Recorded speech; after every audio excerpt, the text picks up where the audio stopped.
Salam alaikum wa rahmatullahi wa barakatuh. Mes frérots, j'espère que vous allez bien, qu'Allah vous préserve. Alhamdoulilah, ça fait tarpin plaisir. J'ai eu beaucoup de retours. Masha'Allah, vous avez été, Allah Ibarak, trop gentil. Ça fait tarpin plaisir. Il y en a plein qui m'ont dit c'est bien, qui m'ont encouragé. Même si je sais que c'était un peu compliqué et tout au début. Alhamdoulilah. Aujourd'hui, donc, vidéo sur mon ressenti avec mes enfants. Voilà. Donc, ce que j'ai ressenti quand je faisais l'école en France. Donc, moi, mes petits, je les ai mis à l'école. Ouais, je les ai, dès la maternelle, en France, je les ai mis à l'école. Et des complications, des fois dans les menus à la cantine, il y avait de l'alcool. Même malgré que j'ai eu que des bons professeurs, hein, subhanallah. En France, que des bonnes maîtresses, des bons maîtres et tout. J'ai dû en croiser une dizaine à peu près. Et il y en a qu'une qui était mauvaise, quoi. Je veux dire, 9 professeurs qui étaient trop gentils, qui étaient là pour nous, franchement, trop gentils, c'est la vérité, hein. En France, mais voilà, ils étaient trop gentils. Mais les professeurs, ils étaient totalement investis dans leur mission à l'école, voilà. Donc c'était le faire rentrer le gouffre dans la tête des petits, quoi. Eux, ils le savent pas, hein. Ils le savent pas. Ils étaient gentils et tout, ils comprenaient rien, tout cher et tout. Donc voilà, c'était vraiment l'école, ça s'est bien passé en France, mais parce que les professeurs et tout, les maîtresses, les maîtres, ils étaient gentils, mais voilà, ils comprenaient vraiment rien. Et donc ils ont grandi les petits, et après ça commençait à compliquer les choses, ça commençait à compliquer parce que voilà, nous on expliquait Tawahid à la maison. À la maison, t'expliques Tawahid, tu vois bien qu'à l'école, les maîtres et les maîtresses, malgré leur gentillesse, malgré que leur travail, parce qu'ils font un travail de dingue, hein, ils font un travail de dingue, c'est hallucinant. Et ben ça collait pas. Donc nous, ce qu'on a dit, quand on a vu que ça devenait à peu près vers le CP, CE1, ça devenait trop compliqué l'école. Voilà, c'était vraiment les valeurs musulmanes, voilà, elles n'existent pas. Elles n'existent pas du tout. Donc on a commencé à faire l'école à la maison. On a réfléchi, on a fait l'école à la maison. Et l'école à la maison, c'était bien, hein, franchement, alhamdoulilah, c'était trop bien. Au début. Après, les petits voulaient plus travailler, c'était compliqué. Il y a eu Après, donc, il y a eu les convocations à la police. Pourquoi vous faites l'école à la maison? Déjà, ça commence à mettre la puce à l'oreille, déjà. Après, l'inspectrice, elle vient. Alhamdoulilah, j'ai des enfants qui marchent bien à l'école. Pourtant, moi, l'école, à la base, hein, j'en ai rien à faire. Hein. L'école, ça m'intéresse pas trop. Que mes petits ils aiment l'école, ils aiment pas l'école, pour moi, ça revient au même. C'est pas quelque chose qui compte. Comme je dis à mes enfants, c'est juste une cause. C'est une cause de plus. Voilà, c'est un bagage de plus. Mais bon, c'est pas. Si t'aimes pas, ciao, on va faire classer l'école. Hein, ça. Et bon, voilà, j'ai mes petits qui marchent bien. Donc, du coup, chaque année, les inspections. Et donc, les inspectrices, elles étaient contentes de nous. Trop gentilles, hein, pareil. Hein, elles venaient à la maison. Mais bon, c'est hyper intrusif, je trouve. Elles viennent à 3 à la maison, elles prennent les petits dans les chambres. Elles leur parlent. Bon, j'ai des gamins qui sont dégourdis quand même. Hein, ils savent gérer, hein, ils savent bien gérer tout ça. Ça s'est toujours bien passé, les inspections.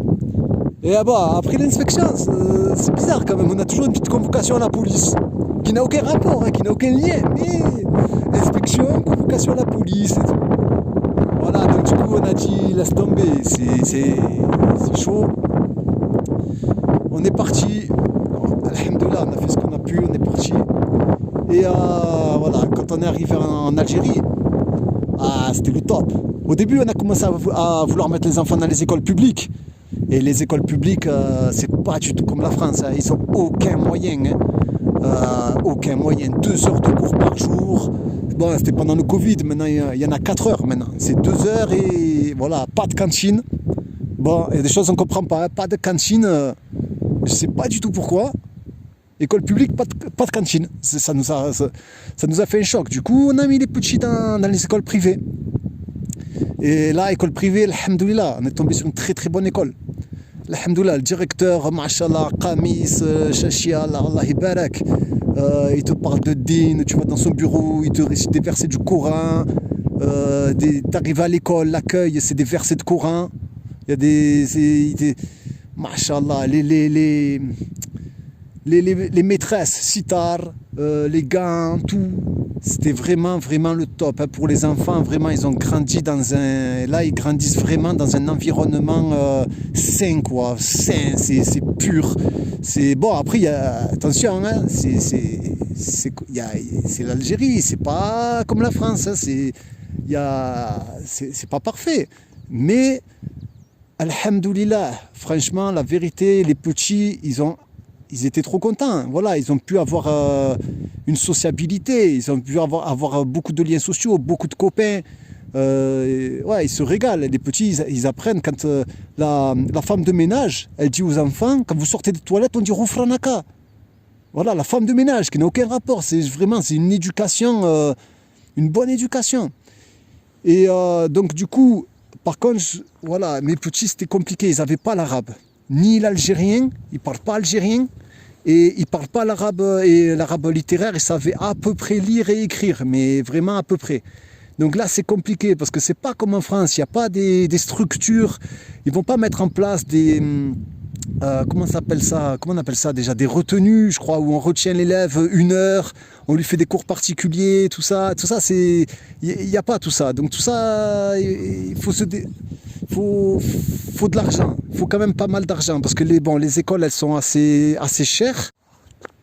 Donc moi, mon conseil pour des enfants qui ne sont pas arabophones, si jamais vos petits ils n'ont pas eu le temps d'étudier, voilà, si jamais vous les faites rentrer au CP, si vous pouvez les faire partir avant le CP, franchement, allez-y, parce que le petit ne va rien comprendre.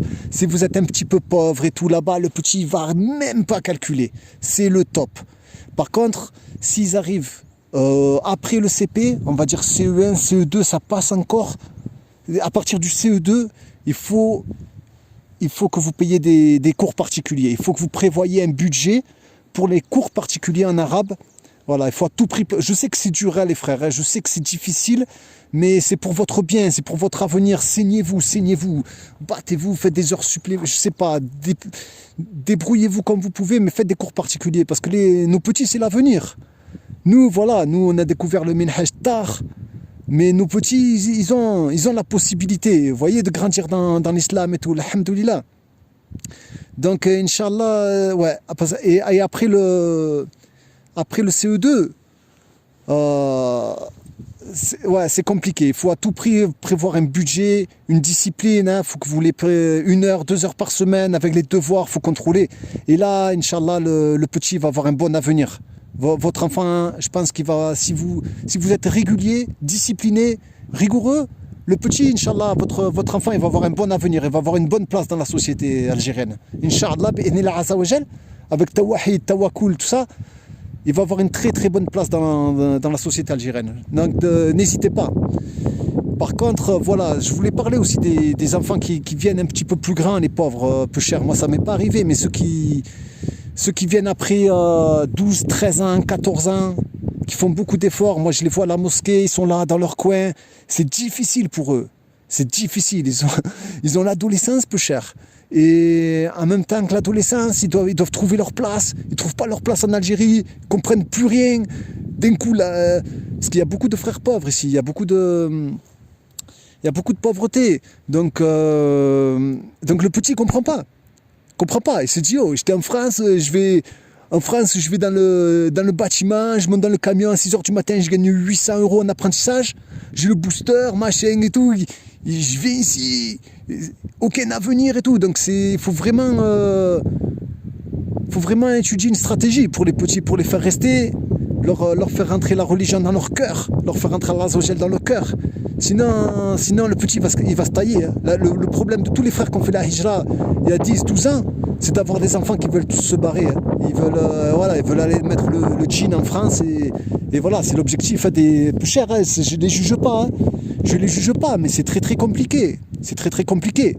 La plupart, ils veulent, faut se dire la vérité. La plupart des petits, voilà, ils sont là, ils n'ont pas un rang. Faut le vivre, hein. Faut le vivre. 1 an, 2 ans, 3 ans, 4 ans, 5 ans. Le petit, il a jamais un. Il se taille, hein. Il arrive à 18 ans. Ciao, on va faire classer, papa. Hein. Je te fais un gros bisou, je viens de te voir les vacances. Hein, avec, voilà. Donc, du coup, pour revenir à nos moutons, c'est très important de les structurer. D'avoir un plan pour nos enfants. D'avoir un plan à l'école. Un frère, il m'a dit, mets-les dans les études. Comme ça, ils ne calculent pas la dunya, ils font que les études. Quand ils grandissent dans le métier, voilà. Mais surtout les frères, Inch'Allah, parce que je sais qu'il y en a beaucoup, que ce soit en Algérie, au Maroc, n'importe où, ils retournent en France pour gagner l'argent et ils laissent les enfants tout seuls. Et comme comme vous les éduquez bien, machallah, comme vous êtes soucieux, machallah, de leur religion, vous leur dites toujours d'aller à la mosquée. Donc, les petits, qu'est-ce qu'ils font? Ils sont toujours dehors, tout seuls, sans père. Quand ils sont un peu grands, ça va. Mais quand ils sont petits, ils sont soumis aux fréquentations. Et dans la rue, voilà, il y a beaucoup de mauvaises fréquentations. Même ceux qui vont à la mosquée. Même, voilà, je vois des petits Algériens qui vont à la mosquée, qui sont tout seuls. Franchement, la vérité, c'est chaud, quoi. Hein. C'est vrai, ils font la prière à la mosquée, toutes les prières à la mosquée et tout. Mais voilà, dès que ça sort, l'été et tout, ça fait des groupes. Les groupes entre groupes, ça fait des bagarres. Voilà, donc moi, c'est la réalité que je vois. Après, peut-être, je peux me tromper. Il y a beaucoup de khair aussi, hein. Attention, il y a beaucoup de khair. Moi, je vous dis juste les conseils. Inch'Allah, soyez proches de vos enfants. Même si vous n'êtes pas là, demandez aux mères qu'elles soient proches. Parce que les mères, après, c'est compliqué, plus cher. Elles sont toutes seules, elles sont totalement dépassées. Voilà, le petit 12, 13 ans, 14 ans, 15 ans, il en fait ce qu'il en veut de la mère. Hein. C'est bon, la mère, elle dit tu rentres à telle heure, et il dit c'est mort. Hein. C'est mort, ciao, on va faire classer, c'est bon. Ouais, t'inquiète, maman, je viens juste pour manger, je me taille. Ça va jouer au foot toute la journée, ça fait hara. Ouais, parce que moi, je sais que mes petits, quand ils sont allés à la mosquée au début, c'était compliqué. Hein. Ils étaient mal vus, voilà, par les petits Algériens et tout. Ils le voyaient, ils étaient jaloux. Voilà, ils croyaient que mes petits étaient pleins aux as. À la mosquée, ils leur cachaient les chaussures. Voilà, toutes les prières, tu arrivais, il faut aller chercher les chaussures. Ils prenaient ils prenaient les chaussures de mes enfants, ils repèrent les chaussures et ils les cachent. Et donc du coup voilà, mes enfants comme mes enfants ils connaissaient pas les copains tout ça, ils ont vite appris la bagarre, hein, subhanallah. Ils ont vite appris, hein, subhanallah, alhamdoulilah. Heureusement que j'ai des petits qui sont un peu caractériels quand même. Hein. Et maintenant, alhamdoulilah, ça se passe trop bien. Hein. Maintenant, voilà, les problèmes ils ont été réglés. Mais l'adaptation, elle est compliquée. Donc venez très tôt le plus tôt possible. Et voilà, et dites-vous que même s'il a 15 ans le petit, c'est mieux que 18 ans, c'est mieux que 20 ans. Il faut que venez le plus tôt possible, Inch'Allah. Donc voilà, mais bon, ce qui va vous plaire, c'est que vos enfants, voilà, ils vont être attachés aux mosquées.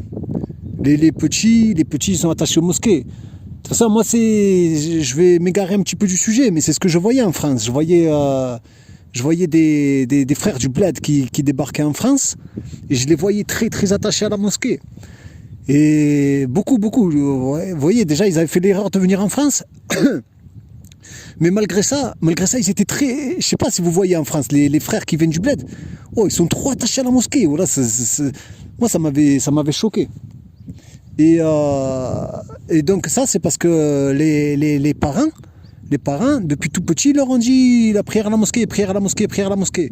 Et donc voilà, c'est une grosse nirma. Une fois que vous avez fait ça, Inch'Allah, après le petit, ça va tout seul. Et les enfants, ils aiment trop la mosquée, ils aiment trop l'islam, ils aiment trop les copains en fonction de la religion. Et c'est une grosse nirma. Donc voilà, encore une fois, je m'excuse pour tout ce que j'ai dit de travers, pour toutes les mauvaises paroles, ce que j'ai dit comme bêtises. En tout cas, qu'Allah vous préserve les frères. Inch'Allah, à la prochaine, Inch'Allah. Salam alaikum wa rahmatullahi wa barakatuh.